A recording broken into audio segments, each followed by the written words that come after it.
اس کے پاس دودھ پلانے والیاں لائی گئیں، لیکن بچے نے کسی عورت کا دودھ نہ پیا۔ آخر وہ بچے کو اٹھا کر باہر لائے۔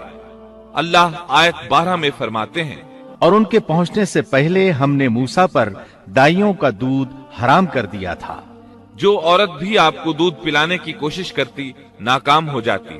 اب ظاہر ہے یہ رکاوٹ تو اللہ تعالیٰ کی طرف سے تھی، کوئی دودھ پلانے میں کامیاب ہو بھی کیسے سکتی تھی۔ ادھر موسیٰ علیہ السلام کی بہن دور کھڑی یہ سب دیکھ رہی تھی۔ سورۃ القصص آیت 12 میں ہے، یہ کہنے لگیں، کیا میں تمہیں ایسا گھرانہ نہ بتاؤں جو اس بچے کی تمہارے لیے پرورش کرے اور ہوں بھی وہ اس بچے کے خیر خواہ۔ انہوں نے پوچھا، اے بچی تو کیسے جانتی ہے کہ وہ اس بچے کی خیر خواہی کریں گی؟ بچی نے جواب دیا، اس لیے کہ وہ ایک غریب گھرانہ ہے۔ جب انہیں معلوم ہوگا کہ یہ بچہ فرعون کے گھر سے آیا ہے تو انہیں انعام و اکرام ملنے کی امید رہے گی۔ اس گھر میں ایک نیک سیرت خاتون ہے، وہ اس بچے کو بخوشی دودھ پلانا قبول کرے گی۔ انہوں نے کہا، چلو ٹھیک ہے۔ چنانچہ آپ کی بہن انہیں گھر لے آئی۔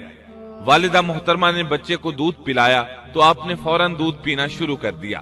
سیدہ آسیہ نے ان کی طرف پیغام بھیجا کہ وہ محل میں آ جائے اور جب تک بچہ دودھ پیتا رہے وہ اس کے پاس محل ہی میں رہے، لیکن موسیٰ علیہ السلام کی ماں نے انکار کر دیا۔ انہوں نے کہا، میرے اہل و عیال ہیں، میرے خاوند بھی ہیں، لہٰذا ان کے ہوتے ہوئے میں گھر نہیں چھوڑ سکتی۔ اب چونکہ بچے نے کسی اور کا دودھ پینا قبول نہیں کیا تھا، اس لیے وہ خود بچے کو لے کر آتے تھے۔